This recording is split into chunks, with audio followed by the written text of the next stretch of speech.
नमस्कार, आप देख रहे हैं एच भारत न्यूज़। इस वक्त की सबसे बड़ी खबर आ रही है कानपुर, जहां पर राष्ट्रीय बजरंग दल द्वारा पूज्य परमेश्वर स्वामी यति नरसिंहानंद स्वामी जी के द्विदिवसीय प्रवास क्रम में आज विभिन्न स्थानों पर अंतर्राष्ट्रीय हिंदू परिषद, राष्ट्रीय बजरंग दल व अन्य विभिन्न हिंदू संगठनों व विशिष्ट जनों के अन्य विभिन्न स्वामी उदितानंद ब्रह्मचारी द्वारा स्वागत किया गया। सायं सरस्वती ज्ञान मंदिर, आजाद नगर में विश्व धर्म संसद हेतु आमंत्रण दिया।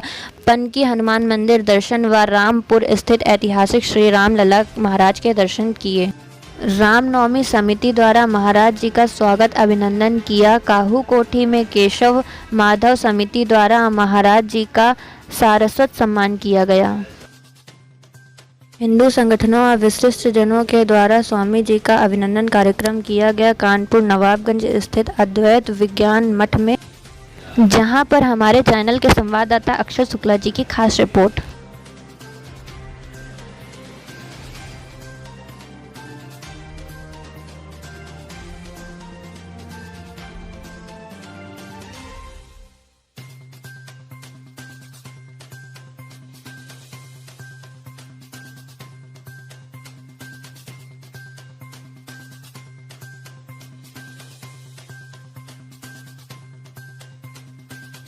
के पीछे जो तह तक अगर हम जाएं तो वो धर्मांतरण तक पहुंच गया मामला।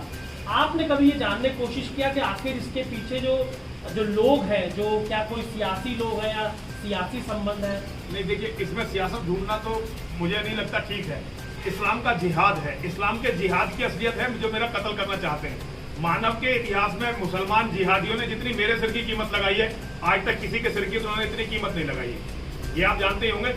वो तो ये योगी आदित्यनाथ जी महाराज यूपी के मुख्यमंत्री थे और वो इस्लाम के जिहादियों से लड़ना चाहते तो उन्होंने ये केस खुलवा दिया। बेसिकली वो विपुल विजय वर्गीय जो केवल 3 साल पहले हिंदू था, उसे एक मुसलमान औरत मिली जिसने उसे अपने प्रेम जाल में फांसा और 3 साल में उसे इतना बड़ा जिहादी बना दिया कि वो मेरे कत्ल के लिए आ गया शिव शक्ति धाम में। जबकि सभी लोग जानते हैं कि शिव शक्ति धाम में अगर मेरा कत्ल भी कर देता तो वो जीवित वहां से वापस नहीं जाता, वो वहां से जीवित वापस जाता ही नहीं। तो एक तरह से मरने के लिए आया था वो। तो ये हमें इस्लाम के जिहाद की सच्चाई को समझना पड़ेगा। इस्लाम के जिहाद की इसे राजनीति से मत जोड़िए। उन्होंने पिछले, देखिए, जब ये देश आजाद हुआ था तो दुनिया में 7 या 8 मुसलमान देश थे, आज 57 है। 57 इसी तरह से वो सबको खा गए हैं। वो आज भारत को निगलने के लिए तैयार है और भारत की राजनीति उनके चरणों में आ चुकी है।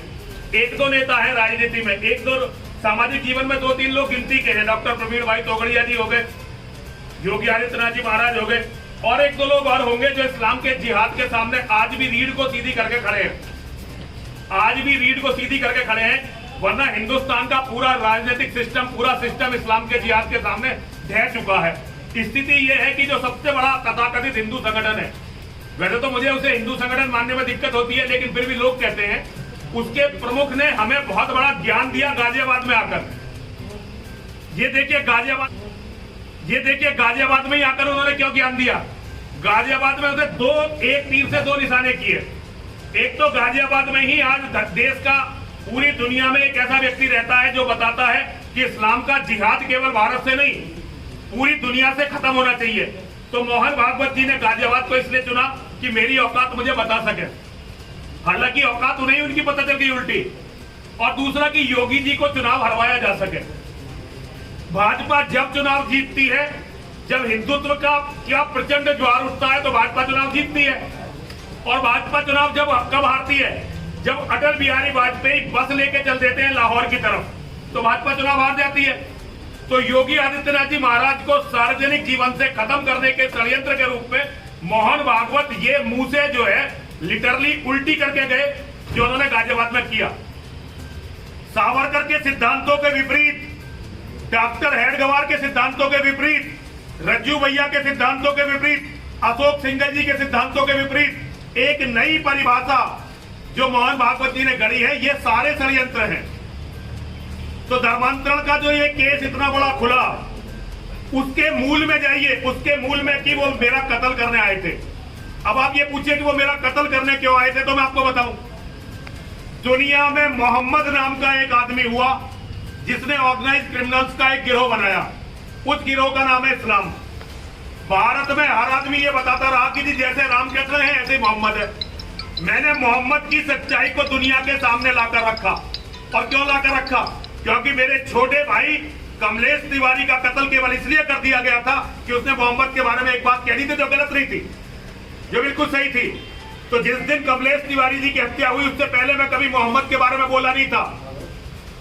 कमलेश तिवारी जी की जब हत्या हो गई और उनकी माताजी जब मेरे गले लगकर रोई, तब मैंने कहा कि अब मैं इसकी सच्चाई पूरी दुनिया के सामने लाकर रहूंगा। मौलानाओं ने 10,000 वीडियो आप YouTube पर देख सकते हैं मेरे कत्ल के लिए।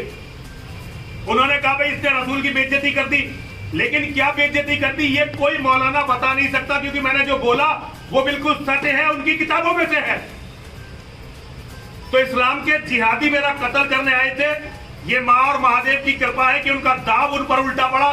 और जो हिंदू आंख मूंद करके बैठा हुआ था ना इस धर्मांतरण की तरफ से, हालांकि मैं तो पहले से ही कहता रहा हूं, तो जो हिंदू आंख मूंद कर बैठा हुआ था, हिंदुओं को पता लगा कि क्या क्या हिंदुओं के खिलाफ हो रहा है। और अभी तो बहुत कुछ आगे आना बाकी है। मां और महादेव की कृपा रही तो इस गिरोह की जड़ को हिलाकर मैं इस दुनिया से जाऊंगा।